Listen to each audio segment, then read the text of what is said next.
5 Steve Dent sat down with a recovering addict who shares what it's like to be hooked on opioids. It's like holding your breath and not being able to breathe. Ryan Belt started experimenting with drugs in his teenage years. You know, it was just Pandora's box. And like many in Manitowoc, Ryan has had to deal with addiction. All of a sudden it gets to a point where your life is so dark. You know, there's just no light, no hope, no nothing. And all of a sudden, you know, people are talking about, why aren't you afraid you're going to overdose or anything like that? And with overdoses and stuff, it's not a fear to the person who's struggling with addiction. It's a goal, because then it'll be over. The struggling will be over. At 22 years old, Ryan hit rock bottom. I've accepted I'm going to, you know, die in a bathroom somewhere in some rundown gas station or a motel or something like that. What hope can you find from that to make the change on your own?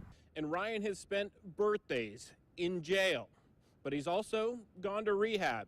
However, for many other addicts who don't get the help that they need, some of them end up down the block at the Manitowoc County Coroner's Office. I've lost probably 14 to 17 people just to drug overdoses. Another 8 to suicide. And Ryan will fight against his addiction the rest of his life. I may be clean right now, but this whole time my addiction is in my brain doing push-ups, just waiting for me. And he says solving this problem will take the community coming together. But it's gotten worse, and it's getting worse and worse. So more people have to be willing to have that conversation. Sit down, let's talk about it, let's get real for a second. Keeping it local in Manitowoc, Steve Dent, Local 5 News. Thank you, Steve. Ryan also told Local 5 that it can be hard to re-enter society after going through addiction, pointing out that it would be easier for him to score drugs than to get approved for a car loan.